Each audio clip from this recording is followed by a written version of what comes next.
लो जी, आ गई है एक और बड़ी खुशखबरी सभी साथ संगत के लिए। हजूर पिताजी ने खोल दी है सभी राज, एक राज और खुलकर आ गया है सभी साथ संगत के लिए। हजूर पिताजी ने आखिरकार एक ऐसी बड़ी बात बोल दी है जिसे सुनकर सभी साथ संगत को मिल गया है एक और खुशियों भरा पिटारा। सभी साथ संगत को बताते हुए बड़ी खुशी हो रही है। सभी साथ संगत से हाथ जोड़कर विनती करना चाहते हैं कि इस खुशी की खबर को सभी साथ संगत के बीच में शेयर करना है और ज्यादा से ज्यादा साथ संगत को इसकी वीडियो को भेजकर बिना स्किप के पूरी लास्ट तक इस वीडियो को देखना है।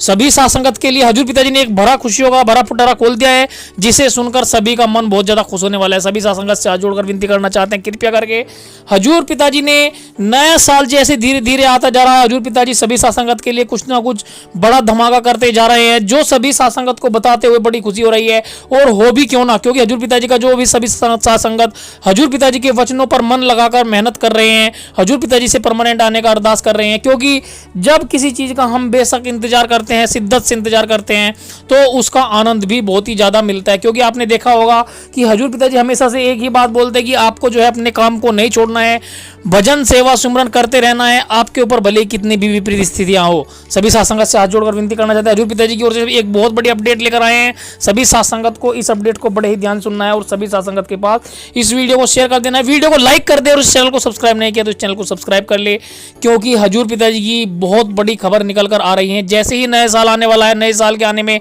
8-9 दिन बाकी है और सभी साथ संगत को एक बहुत बड़ा खुशियों का पिटारा, बहुत बड़ा खुशियों का धमाका सभी साथ संगत के लिए होने वाला है। इसी चैनल से आपको जुड़े रहना है, वीडियो को लाइक कर देना है और चैनल को सब्सक्राइब नहीं किया तो इस चैनल को सब्सक्राइब कर लेना है, क्योंकि हजूर पिताजी की हर एक खबर हम टाइम टू टाइम डालते रहते हैं। हजूर पिताजी ने एक इंपॉर्टेंट जरूरी खबर सभी साथ संगत के लिए भेजी है। सभी साथ संगत से हाथ जोड़कर विनती करना चाहते हैं। हजूर पिताजी हमेशा से ही कहीं पर भी हो, लेकिन हजूर पिताजी कहीं ना कहीं कोई मोटी खबर हमारे लिए हमेशा पेश करते रहते हैं कि कभी भी हमें अपनी परिस्थिति कि हमारे विपरीत क्यों ना हो, हमें जो है भजन सिमरन करना नहीं छोड़ना है। क्योंकि आपने देखा होगा कि हजूर पिताजी हमेशा से ही कानून का सम्मान करते हुए आगे बढ़ते हैं और भजन सेवा सिमरन करते हैं और सभी साथ संगत को भी यही करने की प्रेरणा देते हैं। साथ संगत जी, हजूर पिताजी ने मेहनत का फल हमेशा से ही एक ही बात बताई है कि हमेशा आपको मेहनत करनी चाहिए, उसका जो फल होता है बहुत मीठा होता है।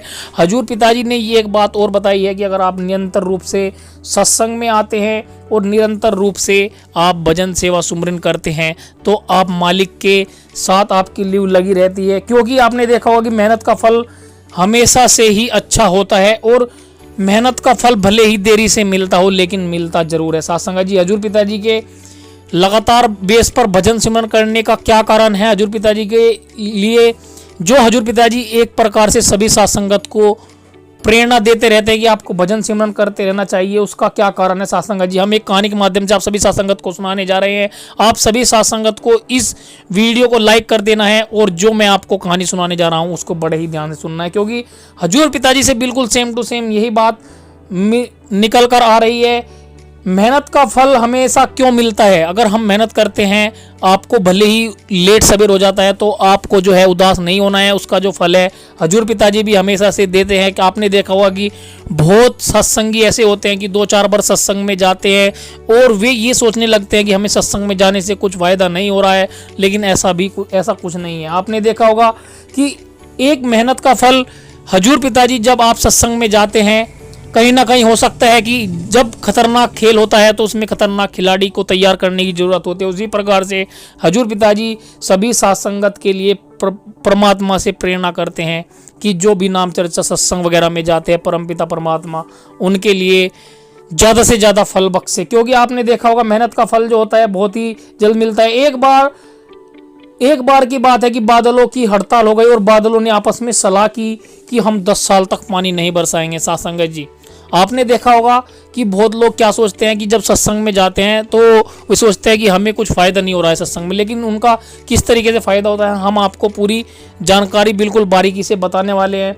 तो जब बादलों ने सबने मिलकर एक हड़ताल कर दी कि भाई हम एक काम करते हैं 10 साल तक जो है पानी नहीं बरसाएंगे, और सभी किसानों को इस बारे में पता चल गया कि भाई बादलों ने हड़ताल कर दिया कि भाई ये 10 साल तक पानी नहीं बरसाएंगे, तो सभी किसान क्या करने लगे, अपना हल वगैरह जो है वे पैक करके अपने अंदर मकान में रखने लगे। लेकिन उन किसानों में जो है एक किसान ऐसा भी था उसे भी पता चल गया था कि भाई जो है कि जो ये बादल वगैरह है इन्होंने हड़ताल कर दी है कि भाई हम जो है वो नहीं करेंगे कि भाई पानी नहीं बरसाएंगे। जिस प्रकार से आपने देखा होगा कुछ लोग हजूर पिताजी के खिलाफ है, उन्होंने हड़ताल की हुई है। आपने देखा होगा कि हजूर पिताजी को जब भी पैरोल फरलो वगैरह मिलती है तो उनके पेट में हलचल हो जाती है और उन्हें ये लगने लगता है कि हजूर पिताजी आ जाएंगे तो इससे पहले ही शोर मचा दो कि राजनीतिक पार्टी से समर्थन लेके इनको पैरोल मिल रही है, राजनीतिक पार्टी जो है इनका सपोर्ट कर रही है और वोट लेने के चक्कर में हजूर पिताजी को जेल से बाहर भेजा जा रहा है। तो उसी प्रकार से जो है बादलों को भी ऐसा लग रहा था कि अगर हम हड़ताल कर देंगे तो जो है सब किसान जो है खेत जोतना बंद कर देंगे। तो लेकिन उनमें से एक किसान ऐसा था, वो निरंतर रूप से अपना हल चलाता रहा और अपने खेत को जोतता रहा। तो एक दिन बादल नीचे नीचे जा रहे थे, जो बादलों ने फिर उनसे पूछा कि भाई हमने तो 10 साल के लिए जो है हड़ताल कर दी है पानी न बरसाने की, तो आप जो है क्यों हल चला रहे हो, क्यों अपना खेत जोत रहे हो। तो सासंगा जी बिल्कुल हजूर पिताजी की तरह ये बात निकल कर आने वाले। हजूर पिताजी हमेशा से, आपने देखा होगा कि हजूर पिताजी हमेशा से एक ही बात बोलते हैं कि आपके विपरीत कितनी भी परिस्थिति क्यों ना हो तो आपको भजन सिमरन करना नहीं छोड़ना है, क्योंकि इसका फल आपको जरूर मिलता है। आप जितने बुरी स्थिति में परमात्मा को याद करते हो उतना ही मीठा फल, उतना ही ज़्यादा फल परमपिता परमात्मा आपको देता है। तो सासंगत जी फिर उसने क्या कहा, किसान ने बहुत ही सहज स्वभाव से जवाब दिया, जिस प्रकार से हजूर पिताजी सभी सासंगत को समझाते हैं। उसने कहा कि आप भले ही 10 साल तक न बरसो, मुझे इस बात से कोई फर्क नहीं पड़ता, लेकिन मैं जो है अपने खेतों को नियम अनुसार ऐसे ही जोतता रहूँगा और उनमें ऐसे ही हल चलाता रहूँगा। क्योंकि हो सकता है अगर मैं भी आपकी तरह, जैसे आप 10 साल तक नहीं बरसोगे और मैं भी आपकी तरह अपने खेतों में हल चलाना छोड़ दूंगा, 10 साल तक अपने खेतों में हल नहीं चलाऊंगा, तो हो सकता है कि मैं भी अपना हल चलाना भूल जाऊं। जी हाँ सासंगत जी, हजूर पिताजी भजन सिमरन करने के लिए क्यों आपको बोलते हैं, यही बात भगवत गीता में भगवान श्री कृष्ण ने बोली है कि अगर आप मरते वक्त ऊपर वाले का नाम जपना भूल जाते हो, ओम हरि अल्लाह वाहेगुरु का नाम जपना भूल जाते हो, तो आपने जीवन में कितने भी पुण्य कर्म किए हुए हो तो आपको उनका फल तो मिलेगा, लेकिन आपको मोक्ष की प्राप्ति नहीं होगी। उसी प्रकार से जैसे उस किसान ने उन बादलों से कहा, तो उन बादलों के दिमाग में बात बैठ गई कि जब यह बिना कुछ फल पाए मेहनत कर सकता है, इसलिए कि कहीं मैं हल चलाना न भूल जाऊं। हो सकता है कि अगर हम 10 साल तक नहीं बरसेंगे तो हो सकता है कि हम भी पानी बरसाना भूल जाए। तो सासंगत जी बादलों ने मीटिंग की और बादलों ने अपना पानी बरसाना स्टार्ट कर दिया। तो वे जो किसान अपने घर में पैक कर कर सामान रख दिया था, जिन्होंने हल वगैरह, तो वे अपना हाथ मलते रह गए और उस किसान को उसका फ़ायदा हो गया आज कि उसने मेहनत करनी नहीं छोड़ी। उसी प्रकार से हजूर पिताजी भी यही बात सभी सासंगत को समझाते हैं कि आपको भजन सिमरन रेगुलर बेस पर सत्संग में आते रहना चाहिए। अगर आप ऐसा करते हैं, सत्संग में नियम अनुसार आते हैं, भजन सिमरन लगातार बेस पर करते हैं, हम भले ही सुनारिया धाम में हो या डेरा सच्चा सौदा में हो, आपको जो है निरंतर रूप से भजन सेवा सिमरन करते रहना है और ज़्यादा से ज़्यादा सासंगत को इस बात के लिए प्रेरणा देनी है। तो आप भी सासंगत इस बात से खुश हो हजूर पिताजी कि ये बात अगर आपको भी अच्छी लगती है कि हजूर पिताजी निरंतर रूप से भजन सिमरन सेवा करने के लिए बोलते हैं, तो वीडियो को लाइक करके इस बात की सहमति प्रदान कर सकते हैं। और हमें इस बात से यही सीख लेनी चाहिए बादलों की और किसान की कहानी से कि हमें भी हजूर पिताजी के द्वारा जो मेथड ऑफ मेडिटेशन करने के लिए बताया जाता है, सेवा सिमरन करने के लिए बताया जाता है, उसको रेगुलर बेस पर हमको सेवा सिमरन करनी है।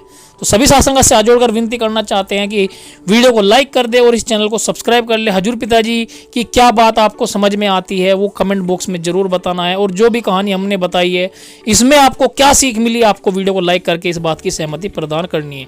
हजूर पिताजी के इंपॉर्टेंट वचन हम हर रोज डालते हैं लास्ट में, आपको ये हजूर पिताजी के वचन भी लास्ट तक सुनना है। और हजूर पिताजी के वचन सुनकर आपको हजूर पिताजी के वचन अच्छे लगते हैं तो वीडियो को लाइक करके इस बात की सहमति प्रदान करनी है कि हम हजूर पिताजी के वचन जो हजूर पिताजी करते हैं, मानने मनवाने वाले आप तो हजूर पिताजी आप ही हो, लेकिन हम तो कोशिश कर सकते हैं। तो आपको जो है हजूर पिताजी के वचनों को मानने की कोशिश करनी है।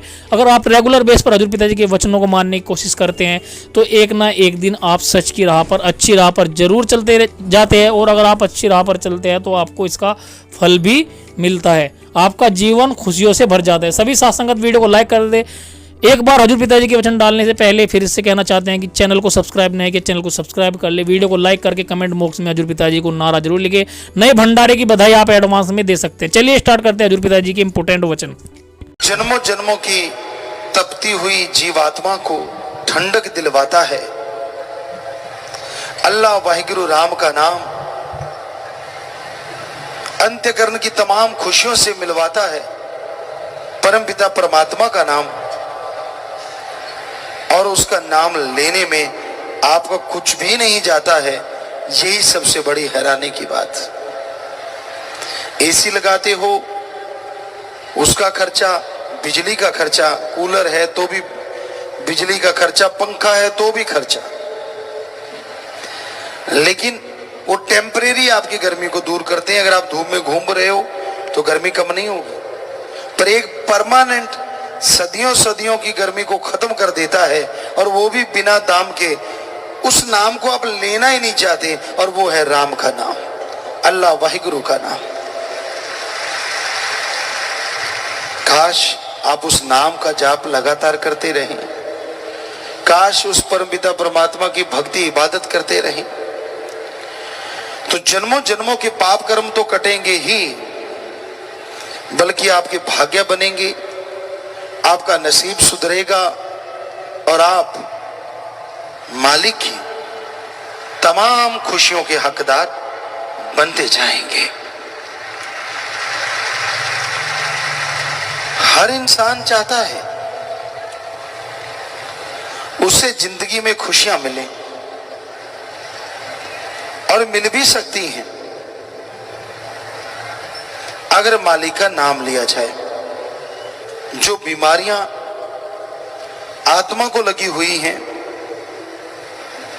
इनसे बचने का एकमात्र उपाय ओम हरि अल्लाह वाहिगुरु राम का नाम है।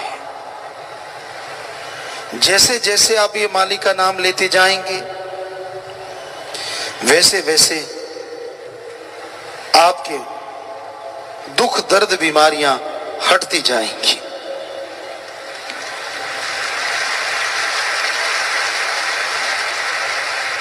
इंसान को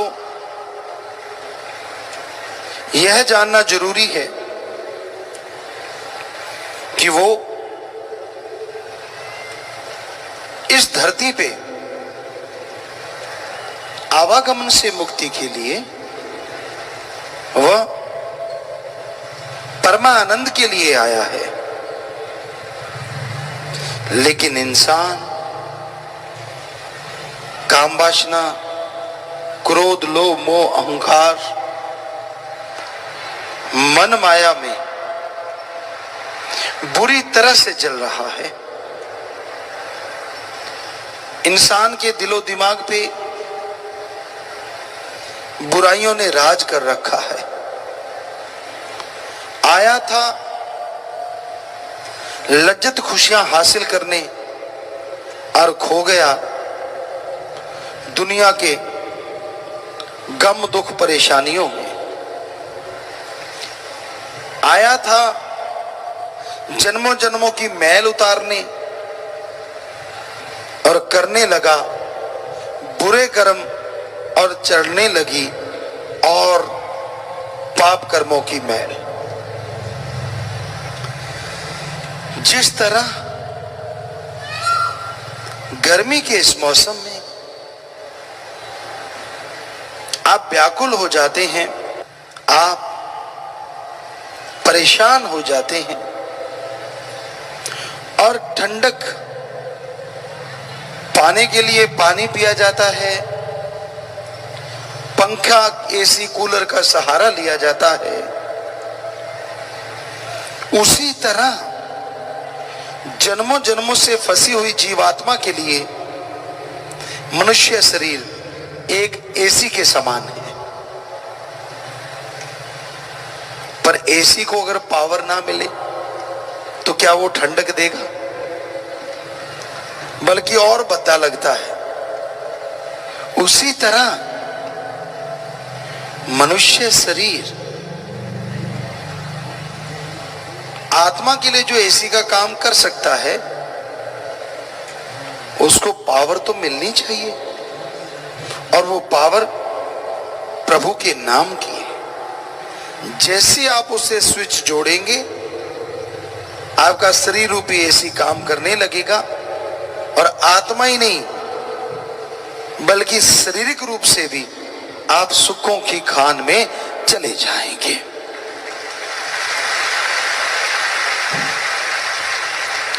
तो सुमरन के द्वारा,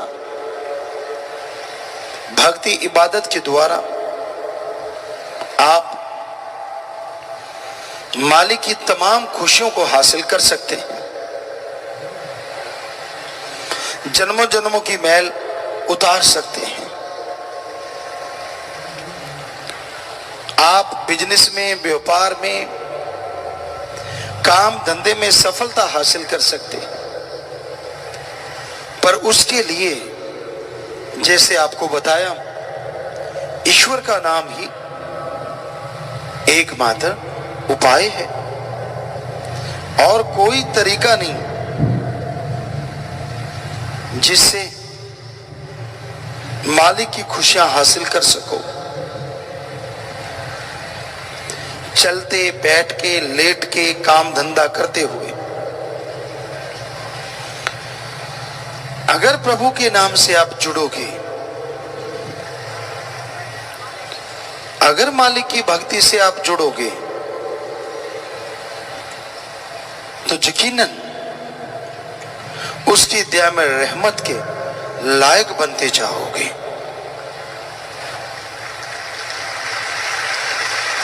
और उसकी भक्ति से जुड़ने के लिए धर्म, जात, मजहब नहीं बदलना, पहनावा नहीं बदलना।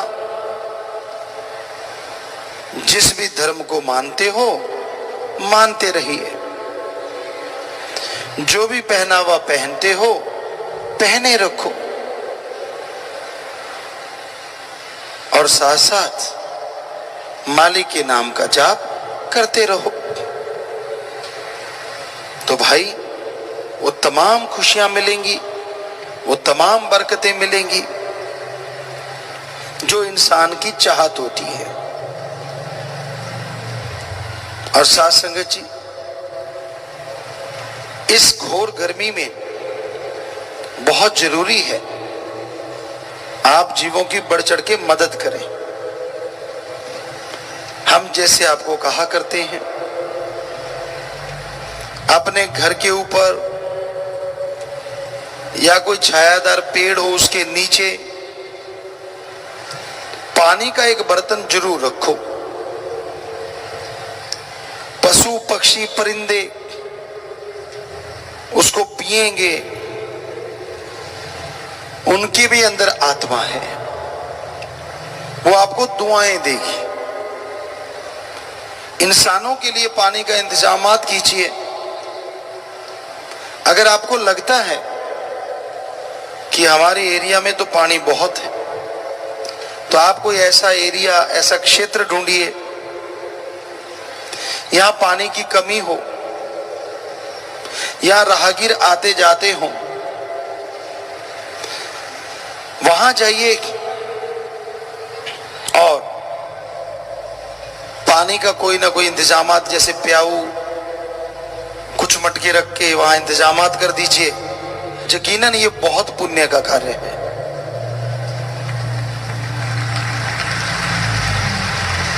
पंच, सरपंच अपने अपने गांव में घूमने वाले पशुओं के लिए कोई फुट, 1.5 फुट गहरा पानी की कोई टैंकी टाइप बना दीजिए, जो ओपन हो, खुली हो, ताकि घूमने वाले पशु वहां से पानी पी सकें। तो ये बड़ा पुण्य का कार्य होगा। पर इनसे प्यास मिट सकती है, गर्मी से राहत मिल सकती है, पर आवागमन से राहत नहीं मिलती। तो उसके लिए जरूरी है कि ये इंतजामात कर ही रहे हो तो उन लोगों को राम नाम में जरूर लेके आओ जो बुराइयों में, नशों में डूबे हुए हैं। एक घर के मुखिया को अगर मालिक के नाम से जोड़ देते हो तो पूरा परिवार आपको दुआएं देगा, आपको आशीर्वाद देगा। और जितने भी सेवादार नाम वाले जीवों को लेके आते हैं, मालिक उनके घरों में बरकतें दे, मालिक उनके घरों में खुशियां दे, बल्कि कुलों का उद्धार करे।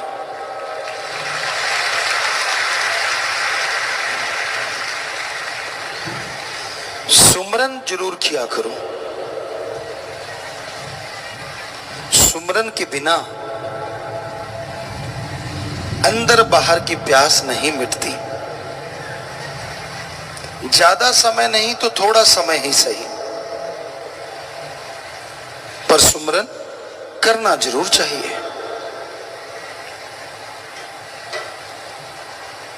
सुमरन करने से आत्मबल के स्रोत अंदर से खुल जाते हैं, और आत्मबल बढ़ने से आप हमेशा सफलता हासिल करते हैं।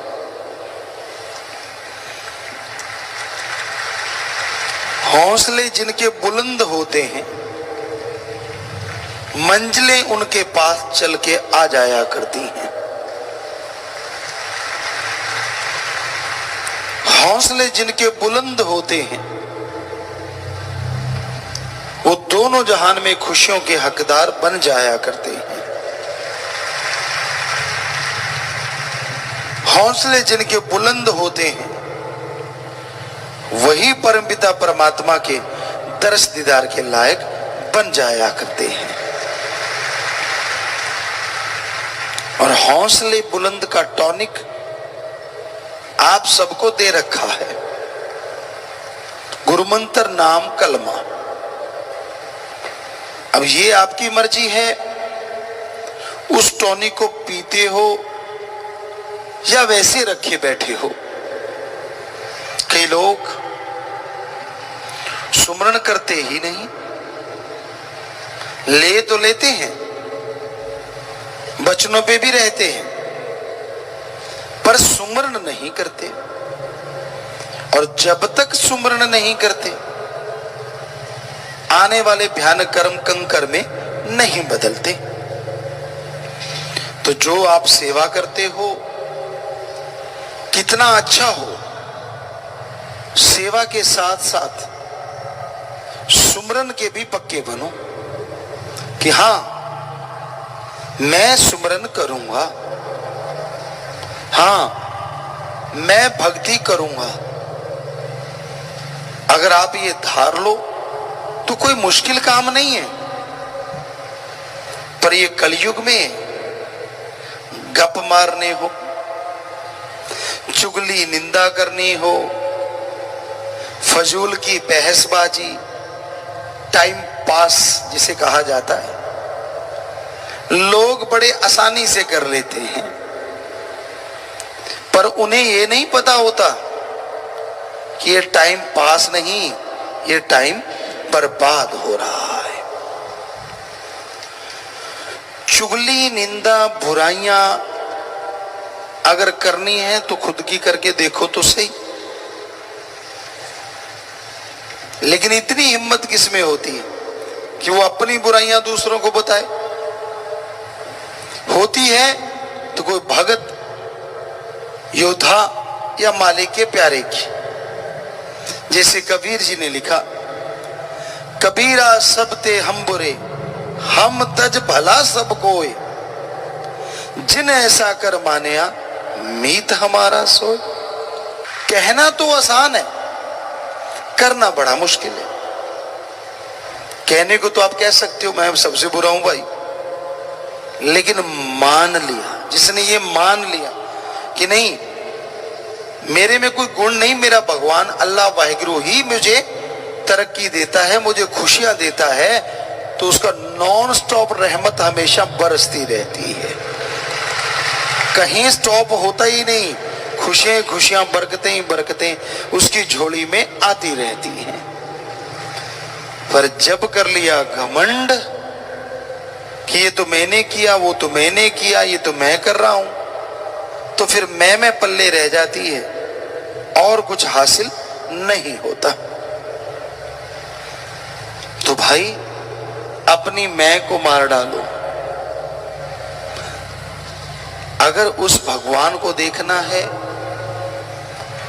अगर अल्लाह वाहिगुरु राम से मुलाकात करनी है, तो अपने बुरे विचारों को त्याग दो।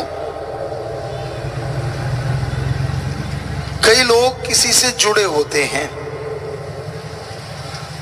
किसी बड़े पदवी वाले से, किसी पैसे वाले से। इंसान मालिक की आजाद जून होते हुए भी वो उनकी ही गुलामी करते हैं। पशुओं को गुलामी करते देखा है क्योंकि उनके कर्म हैं, पर इंसान किसी की गुलामी करे ये समझ से परे है। क्योंकि मालिक ने तो खुद मुख्तियार बना के भेजा, मालिक ने तो दयामय रहमत की कृपा करके भेजा।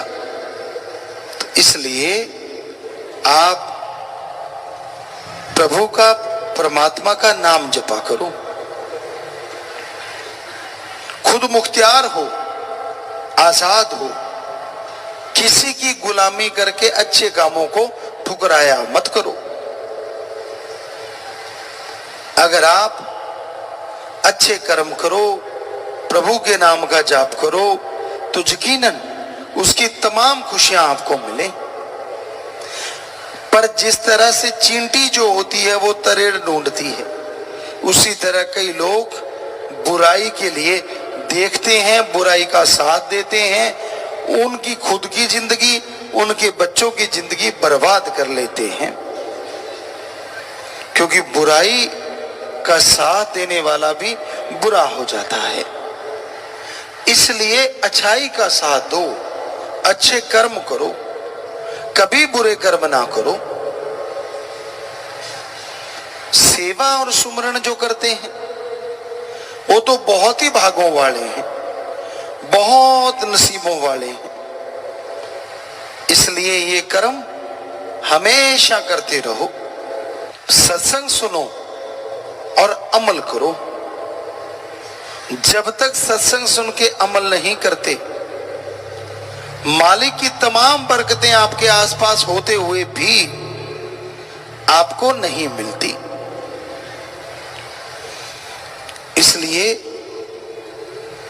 सेवा और सुमरण से कभी जी ना चुराओ। मन तो बड़े ताने देता है, कई लोग सत्संग में ही नहीं आते, यार गर्मी बहुत होगी, हीट होगी, ये होगा वो होगा। मन बहानेबाज है और मन लारा लगा के नरक में ले जाने वाला है। इसलिए मन का सामना करो। थोड़ी सी गर्मी झेल लोगे, पता नहीं जन्मों जन्मों की कितनी गर्मी कट जाएगी। क्योंकि उसके नाम में ताकत, उसकी भक्ति में शक्ति है। वो आपसे लेता कुछ नहीं, देता ही देता है। अगर पसीना बह गया तो हो सकता है पता नहीं क्या बहने वाला था जो पसीने से ही टल गया।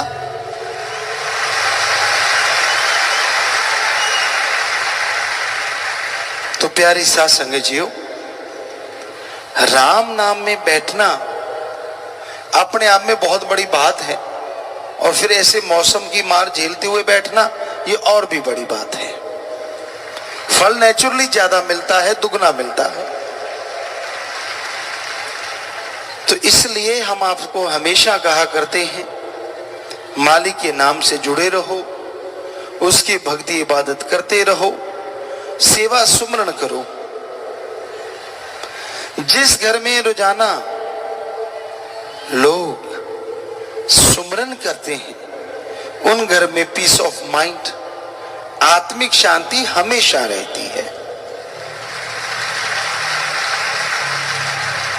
और जिस घर में लोग सुमरण नहीं करते, बात बात पे परेशानी, बात बात पे दुख आता रहता है। धर्मों में ऐसा ही लिखा हुआ है कि इंसान मालिक से जुड़ा है तो समझो बर्फ के पहाड़ के पास बैठ के जो ठंडक गर्मी में महसूस होती है, उससे अरबों गुना ज्यादा ठंडक, मस्ती भरी, खुशियां भरी इंसान को हमेशा मिलती रहती है।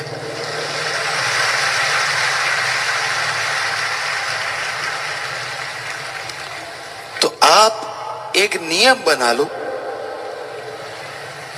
सुबह शाम थोड़ा सुमरण करना ही करना है। सुबह शाम चहलकदमी करा करो। अर्ली मॉर्निंग में कर लो, सूरज नहीं निकलता, और रात में कर लो खाना खाने के बाद थोड़ा, तो यकीनन रोटी भी हजम अच्छी होती है और मालिक की भक्ति भी बन रही है। सोने पे सुहागा, बैठ के नहीं करते, लेट के नहीं करते, तो चलते चलते कर लो। अगर आप करते नहीं तो उसका तो हल क्या है? तो सुमरन कभी भी खाली नहीं जाता। जब भी आप करोगे जाप, मालिक की दरगाह में मंजूर कबूल जरूर होगा। इसलिए उसका जाप करना कभी छोड़ो ना। अब बात करते हैं मौसम के अनुसार दुनियावी। इस मौसम में पानी ज्यादा लेना चाहिए। एक्सरसाइज जो करते हैं बच्चे, उनको भी पानी ज्यादा लेते रहना चाहिए। और जब भी वो एक्सरसाइज अकेले कर रहे हो तो पानी की बोतल साथ में जरूर होनी चाहिए, क्योंकि ये मौसम ऐसा है। खान पान हल्का रखो, टाइम पे रखो। इसमें तली हुई चीजें जितनी अवॉइड करोगे उतने खुश रहोगे, जितनी ज्यादा खाओगे उतने दुखी रहोगे। एक कहावत है कि भूखे रह के ना पचता है, खा के पचता है। कई बार आदमी भूखा होता है और इतना ठोक जाता है कि भूख में चलो थोड़ी भूख तो लगी, लेकिन खा इतना लिया कि बाद में उल्टी या लूज मोशन लग गए, वो ज्यादा दुखी होता है। तो हल्का फुल्का खाना बहुत ही अच्छा है। डाइट लेनी है, सही टाइम पे लो, पर उसके साथ साथ चहलकदमी जरूर करो। कॉटन वगैरह के कपड़े ज्यादा अच्छे होते हैं, अगर पहन के रखो। हल्के रंग के कपड़े ज्यादा अच्छे होते हैं, अगर डाल के रखो। और छोटे बच्चों के लिए भी बहुत ही जरूरी है। असल तो लू में लेके ना जाओ और ले जाना भी पड़े तो उसे मां का दूध और पानी वगैरह पिलाते रहिए। और जितना हो सके हल्के कपड़े से, कॉटन वगैरह से शरीर को ढांप के रखिए। तो इस मौसम में बहुत सारे मौसमी फ्रूट भी होते हैं। पहले होते थे मतीरा, आजकल का कहें तो तरबूज अच्छा है, पर उसके ऊपर से पानी ना लें। खरबूजा बहुत अच्छा है, लेकिन पानी ना लें, ऊपर से पानी ना पिए, क्योंकि इनमें पानी ही होता है। तो ये खाएं तो लू से बचा जा सकता है। और घरों में जो लस्सी होती है वो बड़ी असरदायक होती है, खास करके वो वाली जिसमें मक्खन निकाला जाता है और दूध बिलोते हैं। वो जो छाछ होती है ठंडी करके पियो तो कहना ही क्या। जिनके फ्रिज या ऐसी चीजें नहीं है तो आमतौर पे होता था मटका लेते थे और उसमें पानी वगैरह भर के रात को बाहर रख देते थे, नीचे बालू रेत बिछा देते, पानी उस पे डाल देते, तो सुबह तक ऐसे होता था जैसे उसमें बर्फ डाली गई हो। तो लोग तो जीते हैं आज भी बिना एसी, बिना कूलर, बिना बिजली की। पर वो शरीर वैसा ही हो जाता है जैसा इसको बनाया जाए। एकदम ठंडे से गर्म में ना और एकदम गर्म से ठंडे में ना जाओ, ये हमेशा ध्यान रखो, क्योंकि ये गर्म सर्द का चक्कर पड़ सकता है, बीमारियां लग सकती हैं। और लू चलती है, जाना ही पड़ता तो गिल्ला कपड़ा रखो, उसे लपेट के रखो, अपने पास रखो, उसको लगाते रहो। और पानी जो पीते हो, एक कहावत थी पंजाबी में, लोग कहा करते थे, पानी ओकदा ते सौदा रोकदा, यानी रोकड़ा दे के ले लो, सौदा तो चक्कर ही नहीं है। और पानी ओक यानी ऐसे पीते, आज साइंस भी मान गई कि ऐसे पीने से प्यास बहुत जल्दी बुझती है, क्योंकि हमारे होंठों की जो ग्रंथियां हैं, ये जो प्यास फील करती हैं, अंदर पानी गया बहुत अच्छा, लेकिन जब ये भीग जाती हैं तो प्यास जल्दी मिटती है। लेकिन आप सीधे मुंह ऊपर करके सीधे गले में तर करते हो, गला तो तर हो गया, होंठ तो बेचारे भूखे रह गए। सो इसलिए वो पानी बड़ा ही अच्छा लगता है जो उस तरह से पिया करते हैं। हम नहीं कहते आप पियो, आपकी मर्जी, गिलास है, 100 चीजें हैं, जिसे मर्जी पियो, पर वो एक तरीका था। हमारा इंडियन कल्चर रिच इसलिए था और है, अगर आप उसको संभाल लो, क्योंकि ये वर्ल्ड का नंबर 1 कल्चर है, सभ्यता है, संस्कृति है जो नंबर 1 है। यहां खाना खाने की सलाह सूरज रहते रहते दी जाती थी। डिनर जिसे कहते हो, सूरज छुपने से पहले करना। पर आजकल तो अगले वाला उगने वाला हो जाता है तब करते हैं कहीं, तो ना वो डिनर है ना ब्रेक वाला फास्ट है, पता नहीं वो क्या है।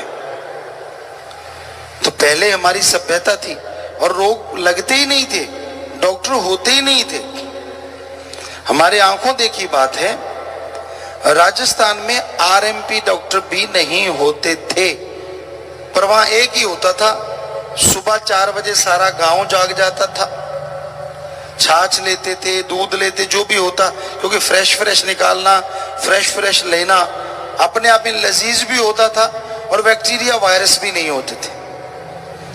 फिर सुबह खाना लेना, फिर दोपहर को लेना और शाम का खाना, सूरज रहते रहते सब लोग खा लेते थे, हम भी उसमें शामिल थे, ऐसा होता था।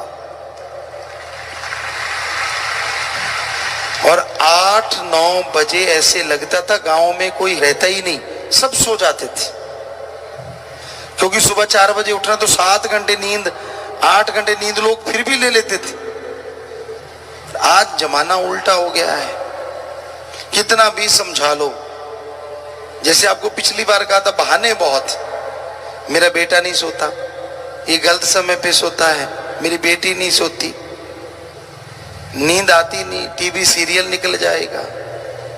टीवी सीरियल ने भी मार रखा है, उनका टाइम गड़बड़ है, इस टाइम पे आएगा तभी देखेंगे। फिर नींद नहीं आती बहुत देर तक, कई बच्चे भूतों वाली देख रहे थे तो उनको कमरे में भूत, इधर भाई टक, अरे भूत है क्या, कहीं पंखे ने आवाज कर दी, कोई चलते चलते जब बंद करते तो वो करता कड़क कड़क कड़क, बच्चा बाथरूम कर देता, बेड पे आ गया भूत। तो तरह तरह की चीजें हो रही हैं समाज में, अजीबोगरीब, जो कि बिल्कुल गलत है। आज जरूरत है हमारी सभ्यता संस्कृति को याद करने की। छाछ पीना, वो सत्तू पीना, एक कहा करते ठंडाई, वो पीना, वो आजकल वैसी दूर हो गई। और गर्मी के इस मौसम में कपड़ों का विशेष रोल रहता है। कॉटन सबसे बढ़िया माना जाता है, लेकिन वो अपनी अपनी पसंद है, कोई कैसा पहनता है, कोई कैसा पहनता है, पर कॉटन जैसा सुख किसी दूसरे में होता नहीं, ये सच है। और खान पान आजकल बहुत जहरीला हो गया, उसे साफ करना बहुत जरूरी है। जब भी आप सब्जियां बनाते हैं, उनको हो सके तो नमक वाले पानी में धोया करो, थोड़ा थोड़ा सा गुनगुना पानी। आजकल सूरज कहता है हीटर चलाने की जरूरत नहीं, बाहर रखो मैं खुद ही कर दूंगा।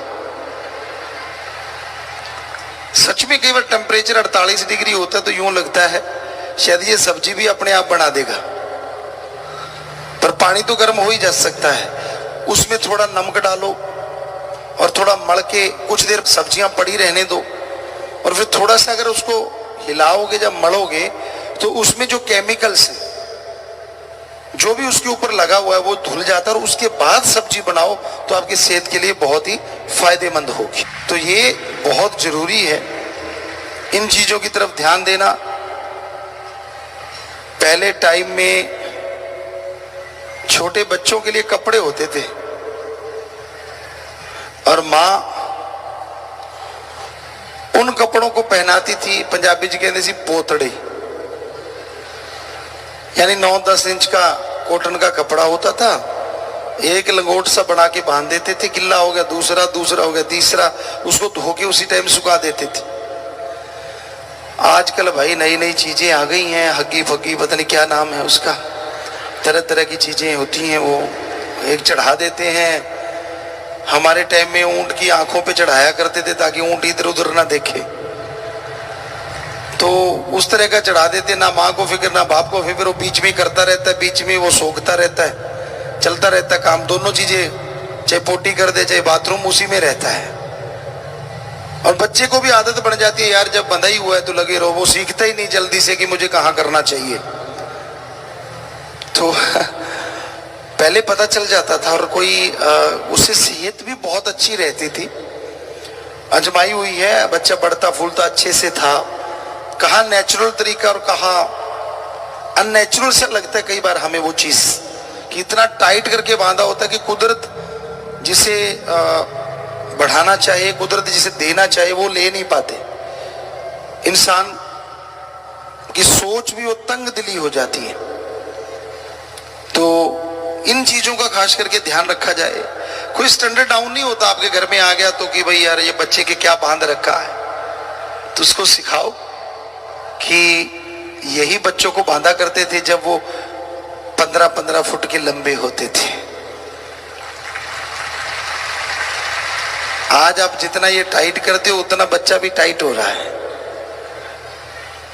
बढ़ना फूलना जो उम्र होती है उसमें आप बच्चे को बिल्कुल बांध कर, क्योंकि आप अपने सुख के लिए कि बदलना ना पड़े या ऐसा कुछ। और एक बच्चों की नींद बिगाड़ रखी है, खुद सोते हैं 2 बजे तो बच्चे को क्यों 7 बजे सोने देंगे? जरा सोचो, अगर बच्चा 7 बजे सो गया 2 बजे तो जाग जाएगा ना, तो बच्चे को भी जगाए रखते हैं, बेटा खेल ले, बेटा ये कर ले, बेटा वो कर ले, क्योंकि जब हम सोए तब तुम सो। कहते हम तो डूबे हैं सनम, तुझे भी ले डूबेंगे। वो एक कहावत कि हमें तो गंदी आदत पड़ी है, छोड़ेंगे आपको भी नहीं बेटा। और आपको सच बताते हैं, बच्चे हमने भी पाले। हाँ, हम 4 बजे उठते थे, बच्चे साथ के साथ खड़े हो जाते थे, बातें करने लग जाते थे, और शाम को सब लोग 8-9 बजे सोते, तो ये सब बच्चे भी सो जाया करते थे। ये झूठ मत बोलो कि बच्चों की आदत आपने बिगाड़ी है। बच्चा कोई मालिक से सीख के नहीं आया कि मैंने कब सोना है कब नहीं सोना।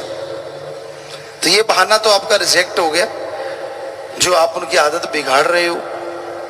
हम आपको गारंटी देते हैं, सूरज रहते रहते खाना खाओ, ठीक है। दूध वगैरह पीना है तो फ्रेश या फिर उबाल के रख लो, वो पियो, फ्रिज वगैरह है या ऐसा कुछ।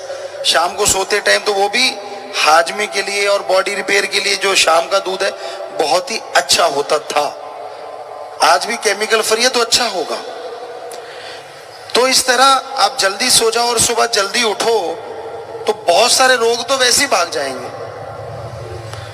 लेकिन जब आप उठते ही नहीं तो फिर बात अलग है। और सुमरन का मन भी बड़ा करता है सुबह सवेरे, मौसम बहुत बढ़िया होता है और उस मौसम में मालिक का नाम जपना एक अलग ही आनंद आता है, एक अलग ही खुशी आती है। और उसमें घूमना, कई बार तो लू होती है सुबह भी, थोड़ी गर्म हवा, लेकिन फिर भी सारे दिन के मुकाबले तो बहुत ही ठंडा मौसम होता है। तो इसलिए समय का ध्यान रखिए, समय पे खाना खाओ, समय पे उठो जागो, सो तो हमें लगता है वो आपकी सेहत के लिए बहुत फायदेमंद होगा। और साथ में सेवा स्मरण करो तो जन्म जन्मों के पाप कर्म भी कट जाया करते हैं। बेपरवाची सच्चे दाता रहबर हर किसी के हर समय हर पल हर क्षण साथ होते हैं। इंसान से मोहब्बत करता है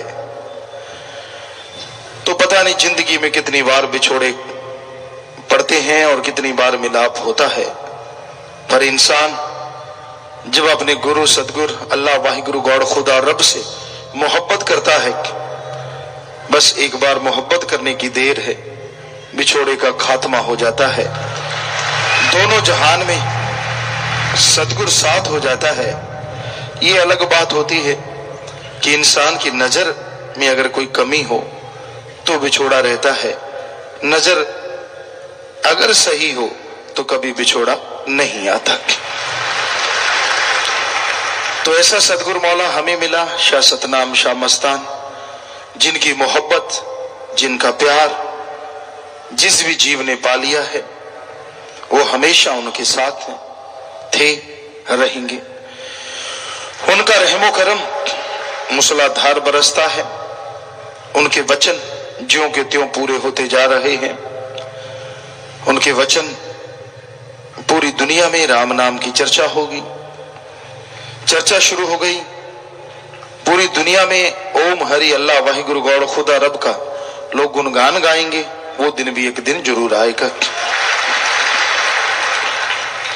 वो विधि क्या बनाते हैं, तरीका कौन सा बनाते हैं, ये उनकी मर्जी है। पर इंसान अगर सत्य करके मानता जाए तो यकीन मानो उसे वो मिलता है जो उसने कभी कल्पना नहीं की होती। क्यों किंतु परंतु में जो उलझ जाया करते हैं वो अपने सदगुरु से अल्लाह राम से दूर हो जाते हैं। हीरे लाल जवाहरात अपनी पॉकेट में होते हुए भी वो कंगाल रहते हैं। जो दृढ़ यकीन कर लेते हैं उनके लिए कौड़ियां भी हीरे लाल जवाहरात बन जाया करती हैं। तो ये रूहानियत, ये सूफियत सौदा ही कुछ ऐसा है। ये दृढ़ यकीन का सौदा है। दृढ़ यकीन जिनको होता है वो इस फानी दुनिया में और लासानी दुनिया में अल्लाह वाहिगुरु राम के दर्श दीदार के काबिल बने रहते हैं। विचार आपके कैसे हैं उन चक्रों में मत पड़ो। दृढ़ यकीन रखते हो तो एक दिन विचार बदल जाएंगे। दृढ़ यकीन रखते हो तो बुरे विचार आप पे हावी नहीं हो पाएंगे। दृढ़ यकीन रखते हो तो नरकों की दलदल में गिरने से सदगुरु मौला आगे खड़े होकर खुद बचाएंगे। इसलिए अहम अति जरूरी रूहानियत का यही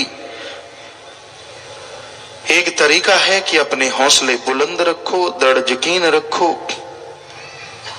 सबसे बेगर्ज निस्वार्थ भावना से प्यार करो। आपको कोई गाली देता है, गलत बोलता है, आप अगर सुमन कर देते हो, यकीन मानो वो सारी गालियां उसी को लगेंगी, सारी बुराइयां वो अपने आप ले जाएगा, बल्कि आपकी बुराइयां भी उसके अंदर चली जाएंगी और आप पवित्र होकर मालिक के दर्श के काबिल बन जाएंगे। पर इस पांच तत्व के पुतले में इतनी सहन शक्ति होना बड़ा मुश्किल है। कोई आपको गाली देता है और आप सहन कर लें, बड़ा मुश्किल है। लेकिन अगर सुमरण करते हो, सेवा करते हो, भक्ति करते हो, उसी से सहन शक्ति आती है। फिर चाहे कुछ भी कहे आपके ऊपर असर लेश मात्र नहीं होता। तो सेवा और सुमरन के पक्के बन जाओ। जब जब इंसान सुमरन करता है, जब जब भक्ति इबादत करता है तो उस पे असर लाजमी होता है। दृढ़ यकीन सदगुरु मौला भी जो करते हैं उन्हें कभी कोई कमी नहीं आती। साईं मस्ताना जी दाता रहबर ने बेइंतहा वचन किए, शास्त्र नाम जी दाता रहबर ने बेइंतहा वचन किए, करवा रहे हैं और वो ज्यों के त्यों आज पूरे हो रहे हैं। हम तो खाक हैं, चौकीदार हैं, सेवादार हैं। हमें ऐसा कुछ नहीं, लेकिन उनके रहमो करम, उनके वचनों से सब कुछ है। हम अभी बाहर गए, यहां भी जाते थे, पूरी दुनिया के लोग मिले और लोग खड़े हो जाते थे, पूछते थे ये कौन है। बहुत लोग एक ही नाम से जानते थे, वो नाम परमपिता जी ने बोला था, हम थे, हम हैं, हम ही रहेंगे। किसी के समझ में ये चीज नहीं आई और इसका मतलब बन गया MS। और आज कोई हमें किसी एक नाम से नहीं बुलाता। जो सतगुरु मौला ने लोगों को होता है यार कब वचन पूरे होंगे, परमपिता ने कह दिया हम थे, हम हैं, हम रहेंगे, ये पता नहीं कब। अब तो मान गए, आपके सामने पूरे हो रहे हैं। हमारे साथ जो सज्जन से उनसे पूछ लेना, हम आपको अपनी बात सुनाते, हमारे कानों में पड़ता था, हम निकल जाते थे और वो एकदम ब्रेक लगते थे, घूमते थे और आवाज आती थी यार ये MS जी तो नहीं। तो वो अपना काम छोड़ के पीछे चल पड़ते थे और आगे आके मुंह देख के पूछते थे आप MS जी? उन्होंने कहा हाँ जी। तो मतलब एक देश नहीं, पूरी दुनिया के लोग मिले और उनका सबका ये बात थी। तो साईं जी ने जो वचन किए थे कि पूरी दुनिया में लोग जानने लगेंगे, तो क्या ये सच नहीं? कब के वचन हुए? तब वो बागड़ी लोग कहा करते थे बाबा माने तो आदमी अटे को नहीं दिखे है, टीबड़ा ही टीबड़ा पड़े है। उनको कैसे यकीन आता होगा कि साईं मस्ताना जी कह रहे हैं पूरी दुनिया में लोग जानेंगे। फिर बोला कि पूरी दुनिया में नाम जपेंगे तभी एक झंडा होगा। झंडे का मतलब एक राम, अल्लाह, वाहिगुरु, गॉड, खुदा, ईश्वर, उसका झंडा, किसी धर्म जात मजहब का नहीं। तो अब जानने वाली बात, वचन तो उनके पूरे हो गए, तो क्या आप ये मानेंगे या नहीं मानेंगे वो आपकी मर्जी। कि क्या उनका कोई वचन झूठा हो सकता है?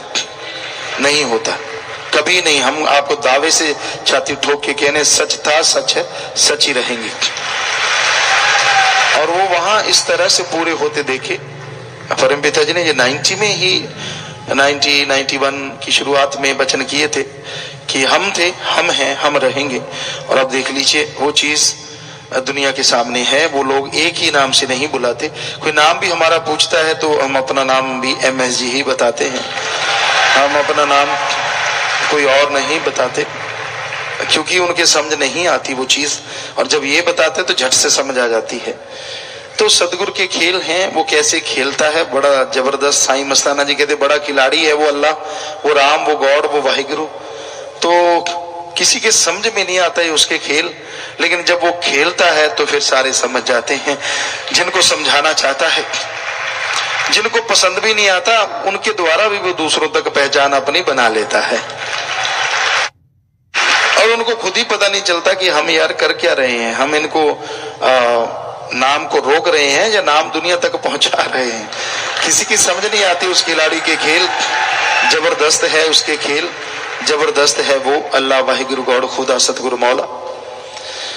तो आप खुद सोचिए, अपने आप को अभाग्यशाली क्यों कहते हो? अपने आप को निकम्मा क्यों कहते हो? अपने आप को घटिया क्यों कहते हो? अपने आप को नाचीज क्यों कहते हो? अपने आप को लानत क्यों डालते हो? ठीक है, आपसे बुरे कर्म हुए हैं, तौबा कर लो। ऐसा सतगुरु मौला शाह सतनाम शाह मस्तान मिला है, जो मस्ताना जी कहा करते थे जिसके लिए दुनिया सिमरण किया करती थी, वो सतगुरु मौला आपको मिला। सो और क्या चाहिए और क्या चाहते हैं आप? तो हमें नहीं लगता कि और कोई चाहत होगी इंसान की जिसको पूरा पीर फकीर मिल जाए। और वो हमें सबको मिला, शाह सतनाम शाह मस्तान, क्योंकि वो ही हैं, हमेशा रहेंगे उनके वचन। तो अपने आप को भाग्यशाली समझिए। अपने मन पे लांत जरूर डालिए, लेकिन सिर्फ लांते डालते ना रह जाओ, बल्कि ये कहो कि मेरा सतगुरु मौला डाडा है, हे मन जालिम तुझे रगड़ के रख देंगे। इतना जोश पैदा करो, इतनी हिम्मत अपने अंदर बना के रखो, कभी मन के कहे चलना ही नहीं, और सिर्फ पीर फकीर जो कहे उसके अकॉर्डिंग चलो। हमें लगता नहीं कि आने वाले समय में आपको कोई कमी आएगी। कमी तो आज भी नहीं, पर आने वाला टाइम में पता नहीं आपको क्या मालिक बख्शेंगे, ये तो वो जाने, पर बख्शेंगे जरूर। जिनके दृढ़ यकीन, दृढ़ इरादे हैं, बुलंद हौसले हैं, वो झोलियां ऐसी भरेंगे जो शायद इतिहास में कभी किसी ने भरी नहीं होंगी। वो आनंद परमानंद की प्राप्ति करेंगे जो शायद पीर फकीरों के ही नसीब में हुआ करती है। सो ये तो समय की बात है और ये सच है, लेकिन बात आपके ऊपर आती है कि दृढ़ यकीन आपको बना के रखें, बना के रखना होगा, सुमन करना होगा, सेवा करनी होगी और मन पे लानतें डालते रहना है। सिर्फ ये ना हो कि आप मन से लड़ते रहें कि आपके अंदर बुरे विचार आ रहे हैं और आप टेंशन में आ गए, ओ ये तो हटते नहीं। ऐसा कुछ करने की जरूरत नहीं। मन जालिम है, सुमन आप करते नहीं उतना, तो विचार तो देगा ही देगा। टेंशन मत लो। रोजाना 5, 10, 15 मिनट इसके लिए सिर्फ सिमरण कर लो। 5 मिनट इसलिए कि जो भी मन ने ख्याल दिए कि मालिक माफ कर देना, रोजाना 5 मिनट सिमरण किया और सारा पत्ता साफ। और क्या चाहिए? टेंशन किस बात की? कि विचार ही आए हैं, मैंने कौन सा विचारों पे अमल किया है। बस अमल मत कीजिएगा, वरना बैक गियर लग जाता है, बहुत पीछे चले जाते हैं आप। वो मत कीजिए। विचारों का कोई आपकी लाइफ पे फर्क नहीं पड़ेगा। बस 5 मिनट सुमन कर लो, सारे विचार साफ हो जाएंगे और आप मालिक के काबिल बने रहेंगे।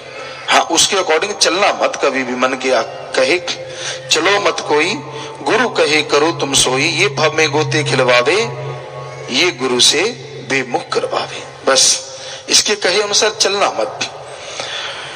तो बेपरवाह जी के गुणगान जितने हो सके आप गाते रहिए। लगे हैं इसी काम में, लगे नहीं कहेंगे, लगाया है उसने, चलाया है उसने और चला रहा है वो, चलाता है वो, चलाता रहेगा वो, मनवाता है वो, मनवाता रहेगा वो। बस आप हिम्मत रखिए, हौसला रखिए। उंगली जिसने पकड़ा दी है वो छोड़ता नहीं। आप छोड़ना भी चाहोगे वो आपकी उंगली थाम लेगा। अजी वो तो आपको थाम लेगा, गिरने से बचा लेगा, फिसलने नहीं देगा, जिंदगी में दुख दर्द मिटा देगा। वो आपके दुख दर्द को अगर आप दृढ़ यकीन रखें, सुमरन करें, तो आपके दुख दर्द को ऐसे टीले के शिखर पे लिख देगा जो राम नाम की जरा सी हवा आने से सारे दुख दर्द उड़ जाएंगे। वो सुख आनंद परमानंद की प्राप्ति आपके दिलो दिमाग में इस तरह लिख देगा जिस तरह धरती पे कोई पहाड़ खड़ा हो जिसे तूफान भी नहीं हिला सकता। तो वो सुख शांति तो ऐसे देगा, परमानंद ऐसे, और आपके गम दुख दर्द को रेत के टीले के ऊपर लिख के पल में राम नाम की आंधी से उड़ा देगा। जरा सी हवा से उड़ जाएंगे। यानी जरा सी अगर दृढ़ यकीन भक्ति आपने कर ली तो पता ही नहीं चलेगा दुख आए और गए कब। कई आदमी सोचते हैं यार फला आदमी बड़ी सेवा करता है, फिर भी वो दुखी है, परेशान है, पक्का उसके कर्म रोग हैं और वो सुमरण नहीं कर पा रहा, भक्ति नहीं कर पा रहा। भक्ति सेवा से और दृढ़ यकीन तीनों मिल जाते हैं तो कर्म जल्दी करते हैं। तीनों में अगर मान लीजिए यकीन ही नहीं है तो भक्ति सेवा फिर किसकी कर रहे हो? पहला तो दृढ़ यकीन होना जरूरी, दूसरा सुमन के पक्के होना जरूरी, तीसरा सेवा करना जरूरी। वचन तो अपने आप ही मानोगे जब तीनों वचनों को मान रहे हो। तो ये 3 चीजें आप करते जा रहे हो, वचनों पे रहते हो, तो नहीं पता चलता कि कब आए भयानक कर्म और कब चले गए। कई बार कई सेवादार होते हैं जो दिखने में सेवादार लगते हैं पर वचनों के परखच्चे उड़ाते रहते हैं, वचनों में गलतियां करते रहते हैं। तो फिर जब उन पे एकदम कोई रोग आता है, एकदम कोई भयानक बीमारी या कोई दुख दर्द आता है, तब सुमन होता नहीं और वो कर्मों का एक बोझ उन पे ऐसा पड़ता है कि वो उठ ही नहीं पाते। तो ये वजह हो सकती है। अदरवाइज साईं मस्ताना शाह सतनाम दाता के चिताए हुए जीव दृढ़ यकीन रखें, वचनों पे पक्के, सेवा सुमन के पक्के बन के रहें। हो ही नहीं सकता कि उनका कोई बाल भी बांका कर सके। काल महाकाल की भी ताकत नहीं कि उनका कोई जरा सी उनको कोई दुख दर्द दे सके। तो आप वचनों के पक्के बनिए, दृढ़ यकीन कीजिए। दृढ़ यकीन आदमी के फेस पे आ जाता है कि इसको कितना यकीन है। और फकीरों का काम ही लोगों को पढ़ना होता है। वो देखते रहते हैं कि हाँ भाई कितना दृढ़ यकीनी है, कितना ये सिर्फ जी हजूरिया हाजिरी लगाता है या सिर्फ भक्ति का दिखावा करता है, वो सब जानते हैं। अल्लाह वाहिगुरु सतगुरु मौला, इसलिए दृढ़ यकीन कीजिए। जरा सरा जी बात पे टेंशन मत लिया करो। किसी आदमी ने आपको कह दिया तो कोई बद्दुआ नहीं लगती आपको, अगर आप सुमन करते हैं, सेवा करते हैं। आप गिरी सोच के स्वामी मत बना करो। किसी आदमी ने कुछ बोल दिया उसको दिलो दिमाग में बिठाया मत करो। आदमी सिर्फ आदमी है, वो कुछ भी कह सकता है, क्योंकि हर किसी के अंदर मन बैठा है। आप अपने पीरो मुर्शिदे कामिल की माना करो, जो हमेशा एक ही बात कहता है, जो सदगुरु मौला ने फरमाई, इस जन्म में ये दो काम करो, एक नाम जपो और प्रेम करो, किसी जीव का दिल न दुखाना कभी, मौत याद रखो मालिक से डरो, मौत याद रखो मालिक से डरो। बस ये 4 लाइनों को याद रखिए, जिंदगी को इसके अनुसार चलाइए, तो हो ही नहीं सकता आपको कभी टेंशन आए, हो ही नहीं सकता आपको कोई गम दबा दे, हो ही नहीं सकता कोई चिंता आप पे ऊपर छा जाए।